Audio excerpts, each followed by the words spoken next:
If you're coming from North America, particularly Canada and the US, just realize that you don't have some of the same liberties that you have at home.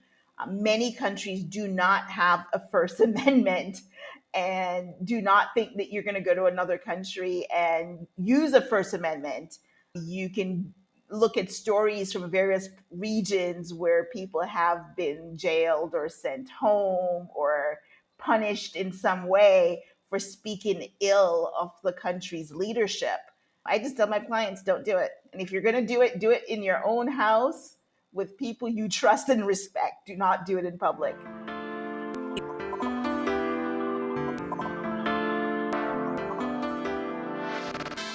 Hey everyone, welcome back to Flourish in the Foreign, the podcast that elevates and affirms the voices and the stories of Black women living and thriving abroad.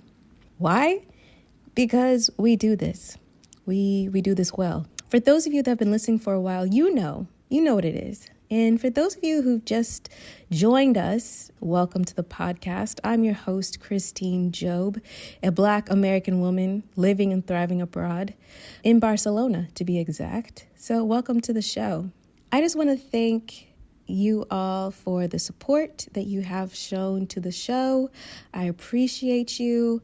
My Patreon subscribers, thank you to Isabella for becoming a Patreon subscriber.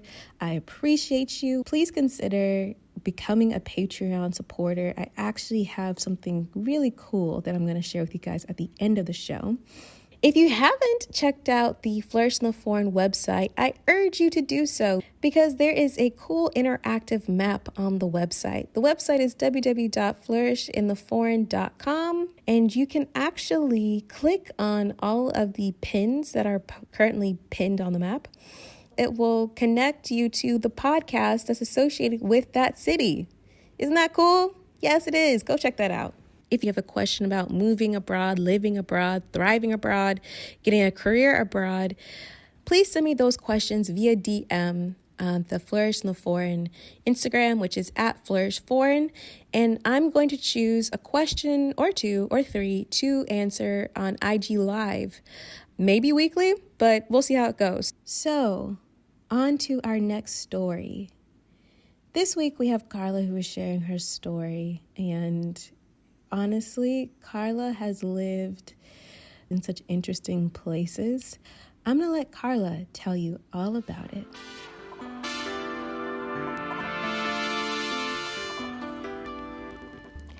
I live a life of jaunting from one part of the world to the other. I consider myself a US citizen with dual culture. And so, although I was born in the US, I was raised in Jamaica as a child. I feel like both the US and Jamaica are home, but I also feel like a citizen of the world, to use that terminology, because I've been living and traveling abroad since I was a young child. I tease my mom that she gave me a passport when I was 9 months old. And so she's influenced my life in traveling and potentially living abroad. I asked Karla about how she made it abroad and where did she go? I had just taken a brand new job in North Carolina, and I have been wanting to live and work abroad. Every opportunity I got and saw a position where I thought I was qualified for, I applied. When I sent in my application and then got this random phone call at 3 a.m. saying, hey, by the way, that application you sent in 3 months plus ago, we want to interview you. I was like, oh, wow. And then when they call back and says, we want to hire you and have you come live here, I was like, okay. In my mind, there was no reason that I was not going to accept this job and go move abroad. My first position abroad was in the UAE. I work in higher education. I went abroad to work with a university there to help improve their student housing program. It's a big program by, I guess, US standards. It was like 9,000 bed, 200 staff members plus. Overwhelming at first. That's probably a good way to put it. to adapt to the institution, adapt to the culture. But in the end, I felt it was very rewarding. And I didn't know how rewarding it was until 2013, where I was back in the UAE at a conference. And a young lady came up to me and asked me if I knew her. And I said, "No, I'm sorry. Can you help me remember who you are?" And she said to me that she was one of the first student leaders that I trained in the residential living program, and now she had graduated and she was now at a professional level in the residential living program. For me, those are the intangible stories that you don't always get to hear as a professional in higher ed. It put a smile on my face.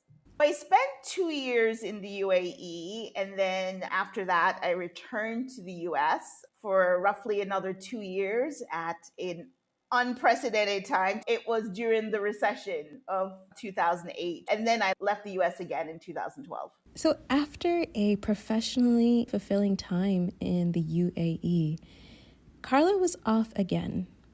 And she was off to a location I don't think anyone is going to expect. A location that she at first turned down. I went to Afghanistan to work at a university there. So I took a job in Nebraska in 2011, coming out of the recession.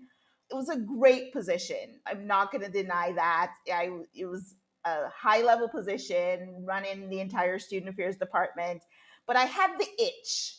And anyone who's an expat or who's been abroad, you know that itch when you want to travel or you want to go abroad again. And that was me. And actually, in 2011, before I took the job in Nebraska, I was offered the position in Afghanistan.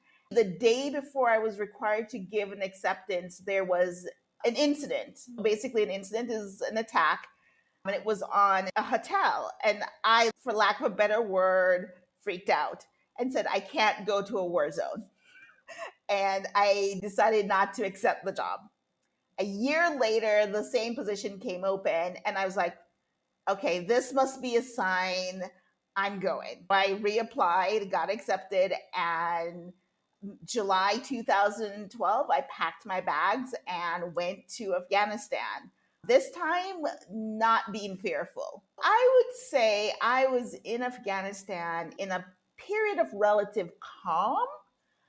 I was able to enjoy things that I know colleagues and counterparts are not able to enjoy at this point in time. I was able to go to cafes and enjoy meals outside of my home, outside of the university.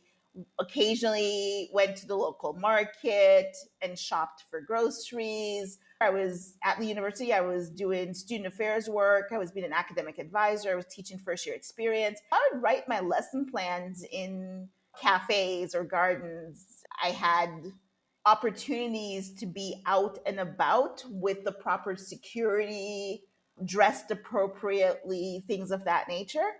I think the things that I appreciated were, and it's little things, the fact that they had such amazing flowers, particularly roses that just grew everywhere and they were just beautiful.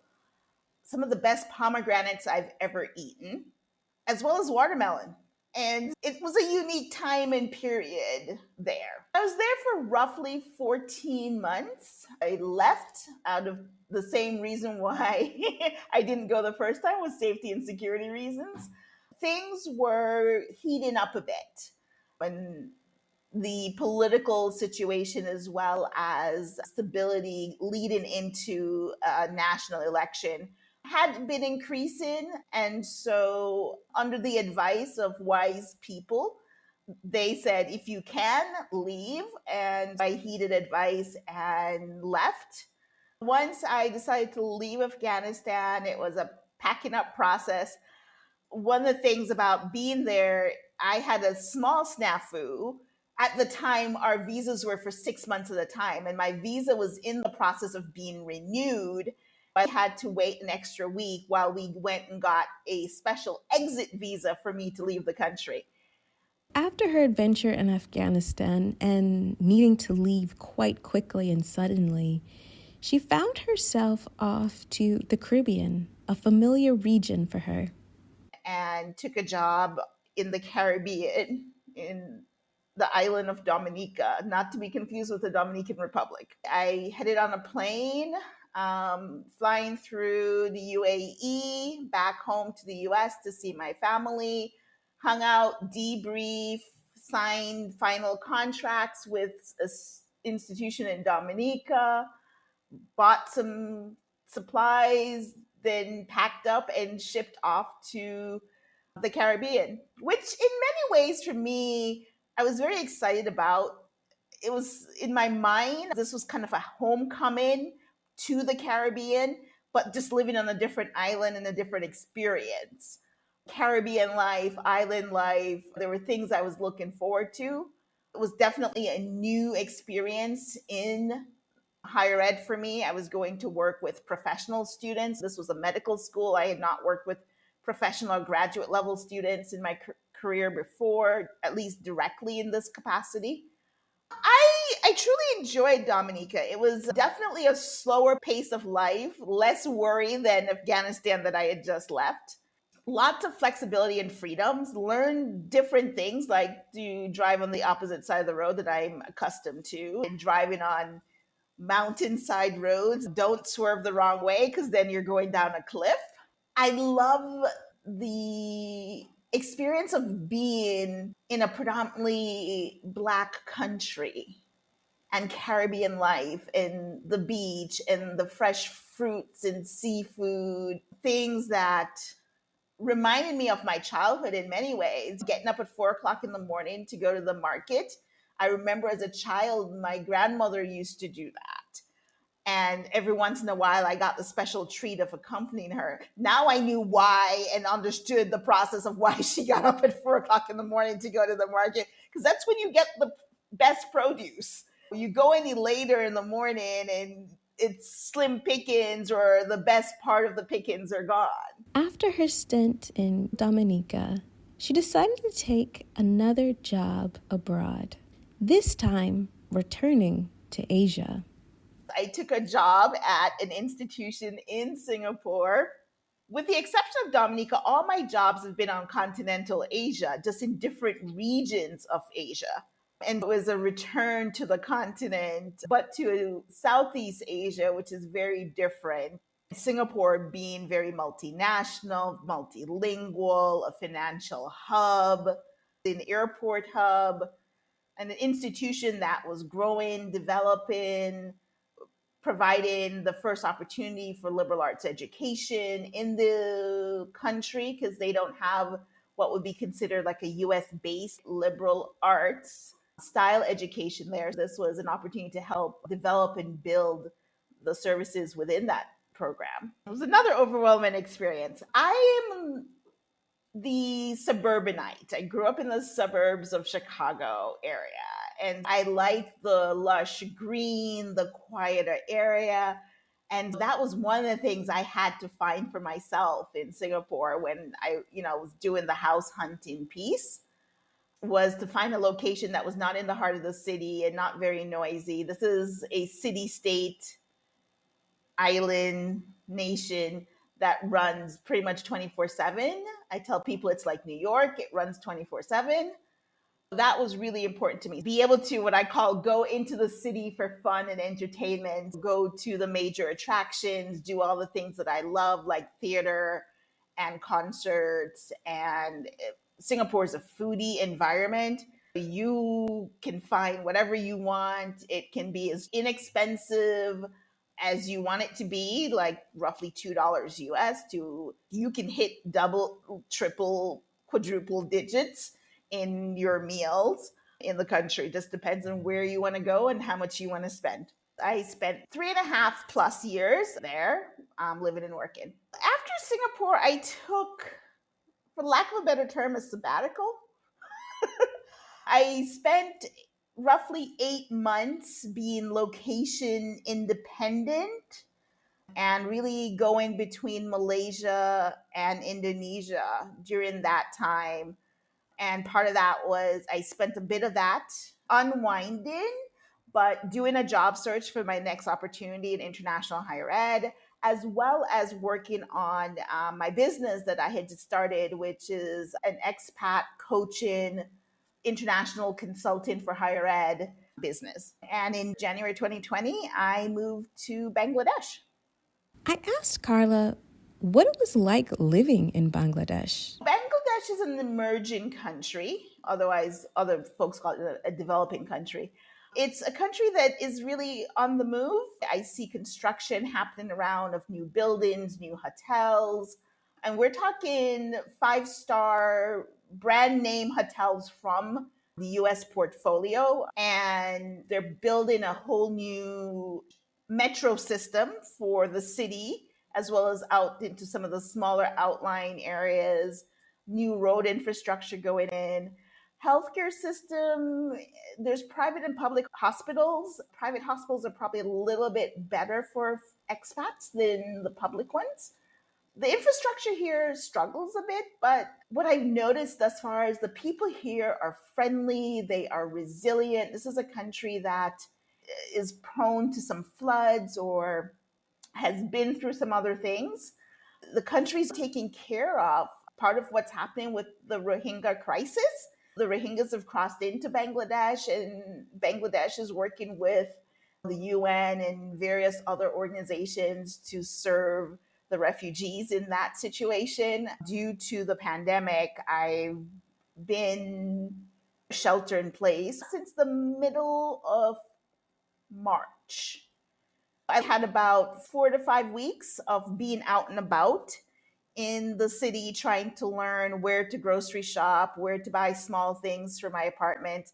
Part of that was looking at apartments, finding housing. My university assisted with that process. Part of that was house hunting, furniture hunting, doing a lot of that. I did get the opportunity to go outside of Dhaka, the capital city where I am, on two separate occasions. One was to be a guest speaker at another university in a town about 3.5 hours drive away. And then the other was to go on a retreat for our institution in another town. It's called Sylhet, is where we went for a retreat. Momin Singh, if I'm pronouncing that right, is where I went to speak at another institution. Both of those were road trips. Got to see some of the countryside, got to see some of the life outside of the capital city. Dhaka is very dense. It's a densely populated city, one of the most densely populated cities in the world. Just lots of people. There's lots of noise pollution, traffic pollution. Hope to explore more once we're safe and healthy to move around post pandemic.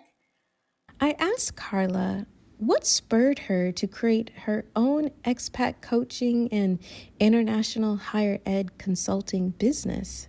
This birth of my company came because I wanted to see more people in general, but people of color, and I use that word very broadly.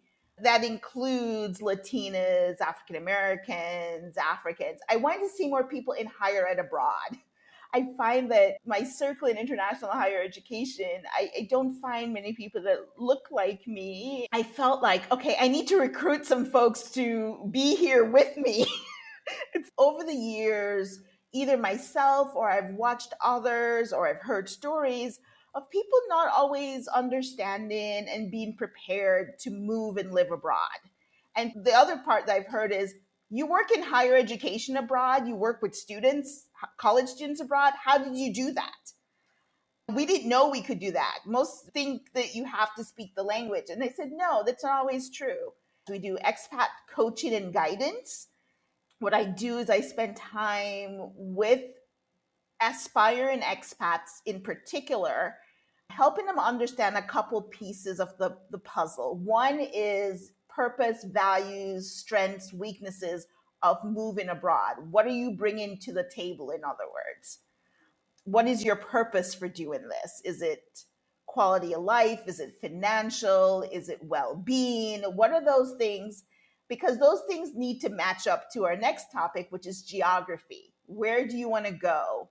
What are the things you need to consider geographically in the countries you're interested in? the region you're interested in. Are there places that you did not consider that could be a good option for you, but you didn't think it was an option for you? Then that leads into, let's talk about your application packet, your credentials. Let's make sure that resumes, cover letters, references, LinkedIn pages are up to date, they're in sync, they speak the language of your interest in moving abroad. It's not very centric to whatever country you're in. And then we talk about the job search process, we talk about the interview process. I often tell people that they're like, oh, I get to go visit the country when I interview. I said, most likely not. Be prepared for video interviews. If you're going in at, more significant level positions, yes, you may get that visit, but you may have to invest in your own visit. Do your research, connect with people who are already living there, ask questions. And it's okay to take jobs and not having stepped foot in the country. That's what I have done for every single job that I've taken around the world. I've never visited that country prior to going there. I had to ask Karla what were her thoughts on headhunters, recruiting firms. Were they necessary to get a placement abroad? And I wanted to know how she had gotten her jobs abroad. I am familiar with some of the recruiting companies or search firms in higher education that do higher ed positions abroad. I have not gotten a job through any of them. I'm familiar with them. I've had my universities have used them for particularly more senior level positions, presidents, vice presidents, provosts, those types of positions. But typically, from your manager to your VP levels, those positions you can apply for on your own and get those positions through your standard application process. Do I think search firms are needed? Yes. They cut out the work for the institutions. They vet their clients to become great candidates for institutions. In my case, I'm specifically talking about higher ed. I do know that what we call in the US the K through 12, or what is known abroad, primary, secondary education, there's a lot of headhunters or recruiters or agencies for international schools or teaching English abroad or things of that nature. Because I'm not in that particular sector of education, I'm not as familiar with those. I have colleagues or contacts that could better speak to this than I can. But for the higher ed piece, I can speak to the fact that you can go through a search firm if they are recruiting for a position that you're interested in, but there are various opportunities that are posted publicly that you follow the trail, the application process, the interview process, and land a job. That's how I've landed all my jobs. I would say this: be very careful about agencies that are asking you to pay them upfront. Research them. How reputable are they? What is their rate for placement? Things of that nature. Who's paying that money? Are you paying that money? Is the organization paying that money? Do your research. Because Karla is in higher education on the student affairs side, I was really interested in her thoughts on how she believed institutes of higher education could attract more diverse students to study abroad programs. I think the things that come to mind immediately is, first, when you do your sessions on study abroad, reach out to the student organizations that are of diverse backgrounds on your campus. Invite them. Better yet, go to their meetings and do a presentation. When you're looking at the funding and the grants and the opportunities and you're setting up programs for funding, make sure that you have and you create funding for students who this is not going to be readily affordable. And how do you do that? Are there programs abroad that provide a quality experience educationally, but have a lower cost? Create some opportunities that are going to help your students of color, your Black students, your Latino students, to be able to have those experiences as well. The other thing I'm going to say is your Black students, Latino students, students of color are going to have a different experience abroad than your majority students. You need to be able to create study abroad orientations, programs that are going to give them the tools, the coping skills, the knowledge that is going to help them. They're going to experience things that your majority students are not going to experience, like someone wanting to touch their hair or their skin, or using inappropriate language. Have orientation that talks to them about that and talks to them how to manage that. And if you don't know how to do that, you can reach out to me and we can help develop that. The other piece that you have to factor in is family. You, as an institution, you as a study abroad office, need to be able to convince the family to allow them to get on a plane and that their children, son, daughter, will be safe. That is a big concern. And I've heard, especially if a family's never traveled, and you're saying you're going to send my child to what country in what continent that I've never heard of, you got to do some education to parents as well. You got to get them on board, and then that will help get the student on board. From Afghanistan to Bangladesh, I was wondering how Karla addresses her safety in each country that she's lived. As I mentioned before, safety is a concern for me, which is why I didn't go to Afghanistan in the first place and essentially lived in a war zone. I talk about looking at some of the statistics, looking at what is the crime rate, and not just look at what may be the big crimes. Look at the small crimes, because a lot of places have smaller crimes. Singapore is safe. That doesn't mean Singapore doesn't have any crime. The level of crime, it's different. There's a little bit of everything in Singapore, but the magnitude of it is what you pay attention to as well. And that is part of the difference. Now, ironically enough, although Afghanistan was a war zone, from a crime perspective, it was not a high crime place.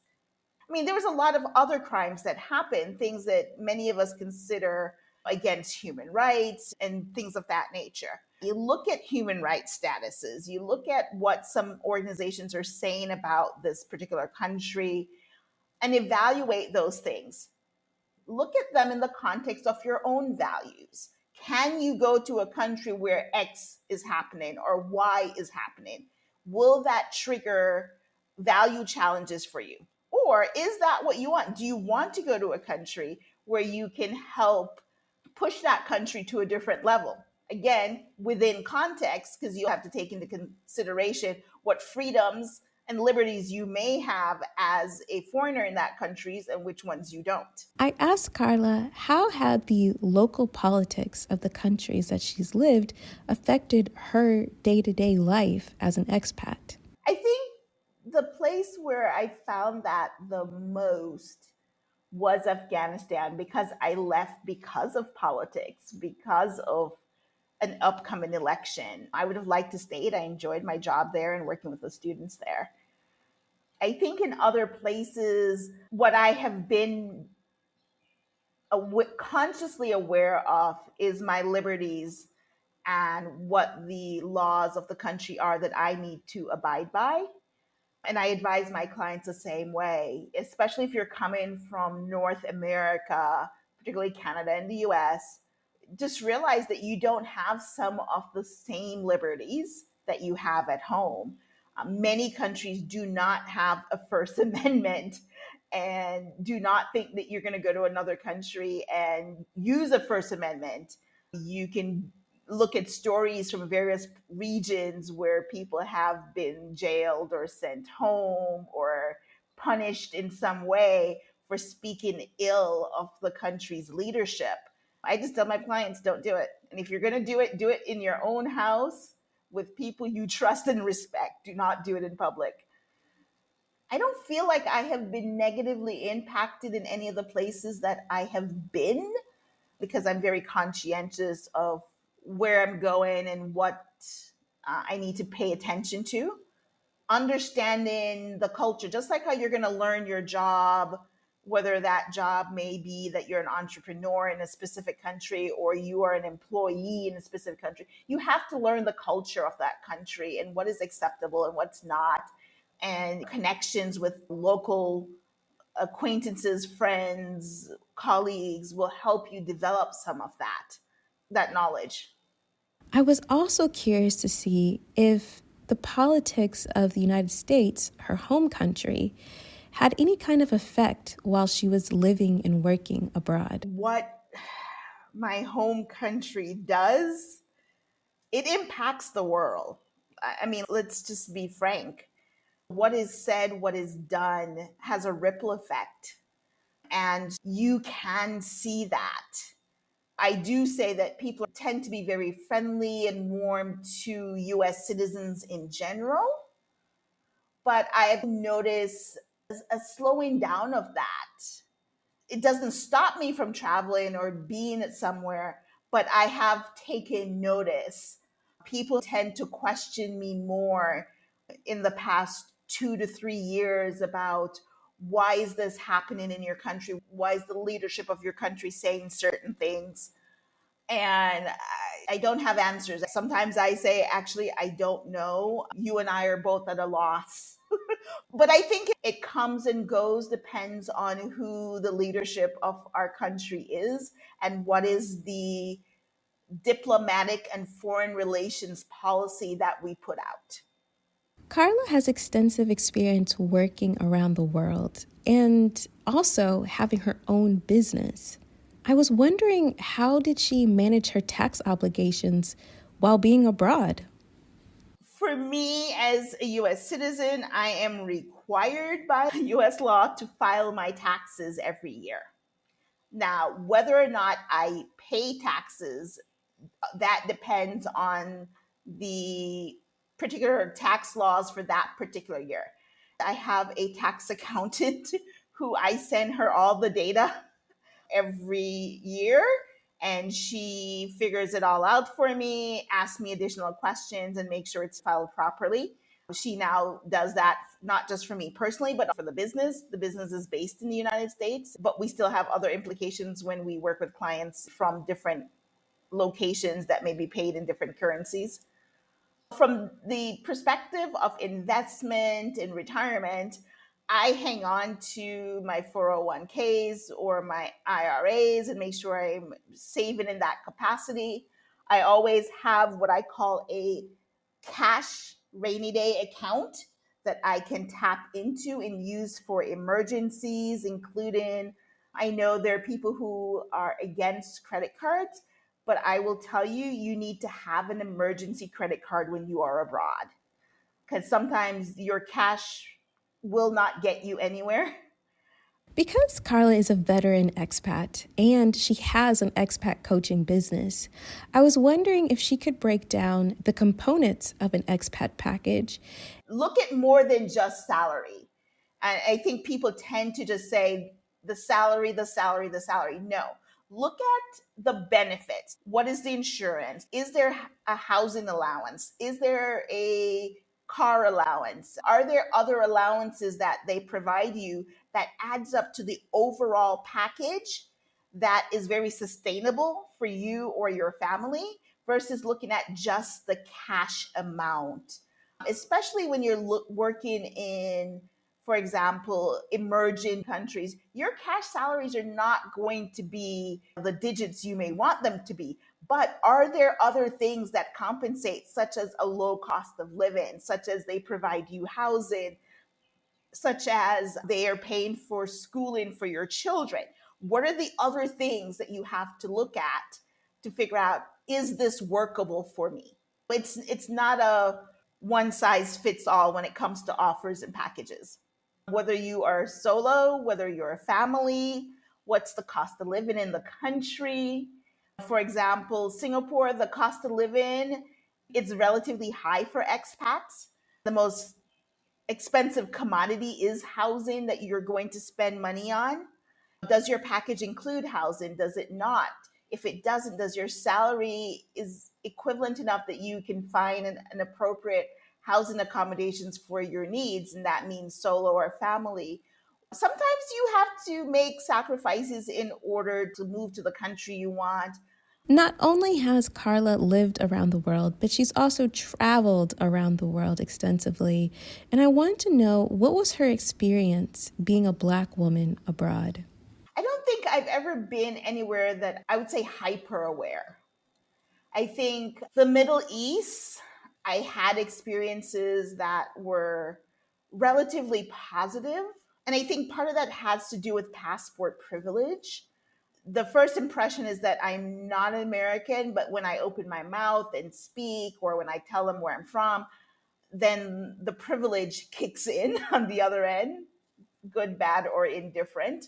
But overall, I found that the UAE was relatively positive. I have one negative scenario that really has stuck in my mind, and it tends to be the story that I tell about being in a particular mall and shopping with a colleague. We went to have lunch, and this colleague and I usually go to Abu Dhabi or Dubai every weekend. And on this particular occasion, we went to one of the restaurants in this particular mall, and the waiter slash hostess, because the restaurant, the way it was is that the person who's your hostess is also your waiter, looked at my friend and said, "Oh, would you like your maid to sit in the maid's area?" And she looked, she laughed, I looked, I laughed, and we're like, "She's not my maid," is what she said. Part of that came out of the fact that we were shopping. I was the one with all the shopping bags, and she had none. She was a Caucasian woman. I was a Black woman. I was carrying the bags. The assumption was that I was the maid. We had a moment, and we actually sat in the restaurant and ate, and then this person served, and at the end of the meal I took the bill and I handed the person a platinum card from a specific bank in the country to pay the bill, as a moment of, I'm not the maid. Maids don't come with these cards. I think Dominica was one of the places where being a Black woman mattered not. I think the US piece didn't play much either. I was working for a US institution in the country, and there were quite a few of us at the institution, and I kind of fit in, went to the beach on Sundays like everyone else did. Singapore was a bit different. I think it's the place where I felt I spent a lot of time educating people. People didn't necessarily think, even after I opened and spoke and said where I was from, there was some bit of denial or hesitation. There's been a few occasions where I've had local taxi drivers start these conversations and they wouldn't believe that I'm from the United States, and start to like, where in Africa are you from? And I would say I'm not. And sometimes I would, just to throw a twist in there, I would say I'm from Jamaica. And then people would be like, "Where is Jamaica?" I had fun having a geography lesson with people. I think microaggression is what I got in Singapore. And some of it wasn't about race, some of it was about body image. I'm a curvy woman. And so I've had comments from the lady that I sat next to on a bus that told me, "You're a pretty brown girl. Please use an umbrella so you don't get any darker." To someone saying, "You should walk a little bit more. It would help your figure." There's this sense of bluntness that happened. And I was like, okay, okay, thank you for that. Or the taxi driver who asked me, did I eat fried foods all the time for dinner? And I said, no, I'm actually going home to cook, and I'm going home to make some salmon and some vegetables. And he looked a little puzzled that I'm naming healthy foods and I look the way I look. I've taken it in stride. I think I've learned to do what some people would not do. I spend time engaging in the conversation and educating.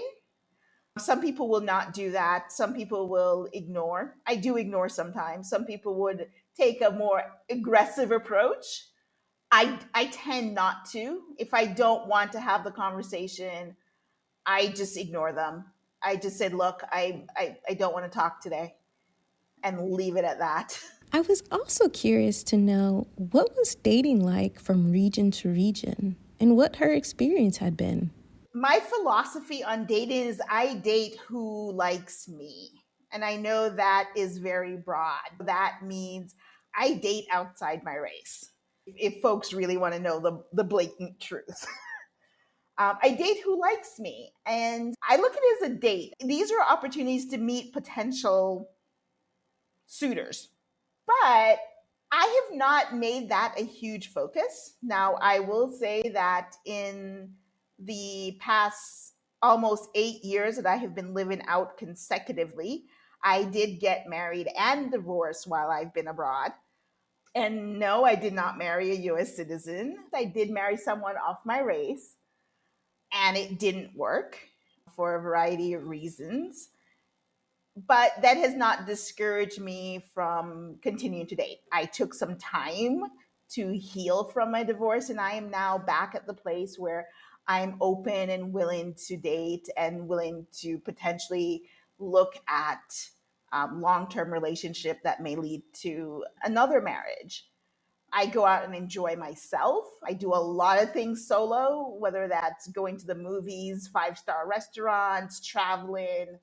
I may have a date while I'm on a vacation in the country and it may not work. And I was like, okay, great. It was lovely meeting you and having dinner with you. I asked Karla if she could see herself settling down in a particular country in the foreseeable future. And if so, where? Settling down. Oh my gosh. I don't think I've found the spot yet. Now, granted, I do particularly like Bali, Indonesia, and fond of the island, and could see myself having a little traditional Balinese style house for retirement there. But I don't know if I'm a settled downer. And settling down for me means 2, 3 years in one spot and moving on. I think that's the other thing. I need a potential partner who understands that, who's willing to do that, who's already doing that. And this becomes our routine that I will look at that partner and say, you ready to move? And he will say, sure, I'm ready to move. Let's do this. I think eventually I will probably put down roots in some place, but right now I'm enjoying the journey. Again, because Karla is in international higher ed student affairs, I was wondering if she had any advice for any college students who were thinking about moving and living abroad right now. I would say before you even graduate, if you have the opportunity, the resources, study abroad. Take the opportunity to explore somewhere and study abroad. I mean, and that can be include things like exchange program, it could be a semester at sea, it could be a variety of things. But if you have that, take the shot and do it. I think it helps you prepare for if you want to move abroad afterwards. The other thing, if you have the opportunity, take a gap year before you go into full-time work or even before you start university and do some traveling. Again, this is resource permitted. And some of that resource can come from finding programs like the one in Australia that it's a holiday abroad program. You can get a visa to go work during your holiday there. But I would say for young women who are graduating, you have that degree, whether it's a bachelor's, master's, or even a PhD, whether you're fresh out of college or you've been working for a little while and you want to take the leap, prepare. Make sure that you are mentally ready. You have a mindset to live abroad. Find an expat coach who can help you because that's what we do. We help you get prepared. There are things that we can share with you that you may not think of, whether it be on the job search end, whether it be on the coping skills or transition end, whether it be about immigration and visa. And we know things because we've either lived in the country, we know folks in the country, we have resources that we can tap into Find folks who are abroad to help you make your journey. The phrase is, I'm supposed to make it easier for the folks who come behind me. Part of that is let me coach you. Part of that is let me get you connected with someone who can help you. And that includes making sure your resume looks right. It speaks international, things like that. If you're starting a business, making sure you understand the laws, the business licenses of where you want to be and how that works. I'm talking to a good friend at the moment who has struggled for 6 months trying to get a bank account set up for her business in a particular country. You run into those kinds of roadblocks. And if you are wanting to do some of those things, let's find the right folks to help you make sure that you're doing this right. What we want you to do is to make the leap and do well. We want you to not just survive, we want you to thrive. And in order to thrive, you have to do it right. It doesn't mean you're not going to have bumps in the road, you're not going to have challenges, you're not going to be frustrated, but it means that you're mentally prepared to outlast that challenge, that obstacle, because you've spent some time doing preparation. I asked Karla what was her advice for women who are looking for their next location abroad. Perhaps they are already abroad, but not having the best time. To women who are struggling in a particular location, spend the time, research where do you want to go, where's going to be the best fit for you next. Prepare for that location and then make the leap. Don't just jump from your current frustrating situation to another situation that you haven't done the homework, you haven't done the research, you don't know the knowledge, you've not made the connections, you're not networking there yet. And there's plenty of tools, opportunities, ways to network with people in potential locations that you're going to, and use those. Reach out to people. Some people will brush you off, but some people will answer your questions and be willing to get you on your way to understanding what it's like to live in that country. I asked Karla what was her personal definition of wellness and how had her adventures in working and living abroad influenced that definition. Wellness is having the ability to live an improved quality of life. I think I lived a reasonable quality of life in the United States. I think my quality of life has improved since I've moved abroad, regardless of where I've lived. That has come in different ways. Spiritually, there are places where I've been able to attend worship in public spaces like a church. And there are places where I've not been able to. So it becomes a more personal, one on one connection with my faith and my beliefs. Professionally, I think I have taken a vast approach to my jobs. I have taken promotions, I have taken step downs in titles that have given me experiences in ways that I didn't plan initially. For example, Afghanistan was one of those where, although I took a title that is, if you look at my resume, you're like, she went from what to what? But in taking that position, I was able to teach. I was taught first year experience. I academic advise. I did all these things that I typically don't get as a traditional student affairs professional. I've been able to grow professionally. I've been able to speak at conferences about my experiences abroad, inspire, encourage other people to do it. I've been able to write and advise folks professionally. These are all things I feel that are wellness things for me because there's things that I'm getting to do that I don't think that I would have had the time or energy to do if I was stateside and feeling that I was in a more pressured situation. I do take care of myself, like going to the spa and dining out. I am one for a vacation. Vacation days do not get wasted on me. I use them. I think one of the things I have done for myself from a home perspective is I have taken the opportunity to contribute to the economy by hiring a housekeeper that gives me more time and flexibility. That means I'm paying someone, I'm contributing to the well being of someone else's family by having a housekeeper and making sure that that person is treated with dignity, respect, and showing some appreciation and gratitude for the work that they're doing in my home. I tell people all the time, I try to live my life with as little regret as possible. A life well lived is a life with as little regret as possible. And every once in a while, I try to count up the number of regrets that I've had, things that I have not done. And then I look at, okay, are there any of them that I can fix? And then if I can't, I put it back in the box and say, okay, you are a regret. Thank you.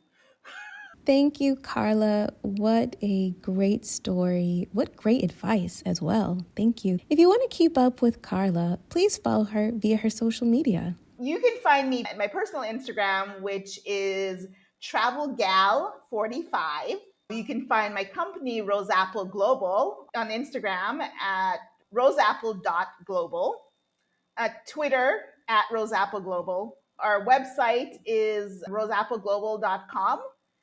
You can find me on LinkedIn by my name, Karla Fraser. I do write a blog that talks about my experiences. And so it's a little bit of fun about being abroad, like my story about loving spas and going to spas around the world. But I do some advice pieces on how to prepare for emergencies abroad, or why does living abroad change you? I've just started the Founder Series. I'm actually telling stories in a reflective way of the countries I've lived in. The UAE and Singapore are posted out there if you want to know. All right, that was such a great episode. Thank you all so much for listening. I really appreciate it. If you loved the show as much as I love producing it for you, please consider supporting the podcast. Flourish in the Foreign is written, hosted, and lovingly edited by me, Christine. And this process is a labor of love, but labor nonetheless. And because podcasting is not free, it takes time, money, and resources to produce this wonderful show for you each week. There are 2 ways for you to support the show. One is monetary, the other is non-monetary, and both are equally appreciated. The monetary way is through the site Patreon. You can become a Patreon member of the podcast by going to the Patreon website, which is www.patreon.com/flourishforeign. And this allows you to contribute to the show monthly. It works like this. Patreon will automatically take out whatever you choose to donate at the first of the month, ranging from €1 to as many euros as you like. And based on the level of support is the level of content you can receive from the podcast. So I've decided to throw in a little prize, which is once Flourish in the Foreign has hit 10 Patreon subscribers, I'm going to drop a second episode that week. So you'll always get your episode on Monday, but once we hit 10 Patreon subscribers, I'm going to bless y'all with another episode. I have a lot of recorded interviews from amazing women who live all over the world. They have incredible stories, and I really cannot wait to share them with you. But like I told you, it's a labor of love, but labor nonetheless. Once we get to 10 Patreon subscribers, I'm going to drop a second episode, a full episode. I'm not going to shortchange y'all. 2 episodes in a week. Y'all think about that.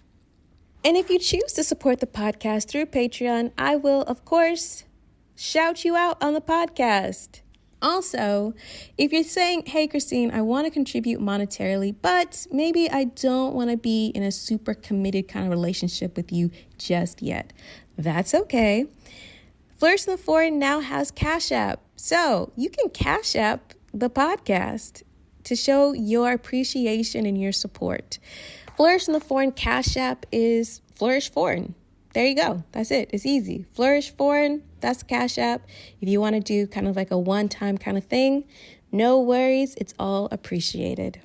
Now, On to the non-monetary ways to support this podcast, which is, of course, equally as important. Please shout out the podcast on social media. Tag the podcast across Instagram, Twitter, and Facebook at Flourish Foreign. Tell people why you like the podcast when you recommend it. Tell your favorite blogs, other podcasts, magazines, newspapers that you read. Tell them about the podcast. Tell them that they should check it out. Tell them that they should write about it too. Also, please review the show. Take the time right now to go ahead and give the show a 5-star rating on Apple Podcast. And please leave a review. Leaving a review takes only about 15 seconds. It really means a lot. And also, it's the way that people can find the podcast in organic search. So please take the time to review the show 5 stars and leave a review on Apple Podcasts. And also, please leave a review on whatever listening platform you're using. That is it for today. Thank you so much for rocking with the podcast, supporting the podcast. I really appreciate it. And of course, thank you again to Zachary Higgs, who produced the music of this podcast. Zach produces music for musicians, content creators, video games. He can do it all. So if you're looking for some original music for your next project, please check him out. I'll put all of his information in the show notes. Until next time, be well. Take care of yourself. For real, please take care of yourself. All right? See you next week. Bye.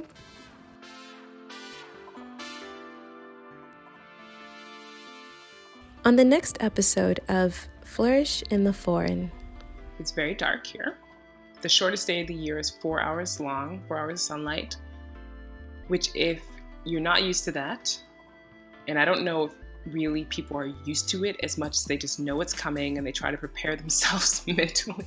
But it is a fascinating thing to have to endure. And I've had to develop a routine to deal with it, because if you allow yourself to sit and think about how dark it is, it starts to feel like it's just like closing in on you.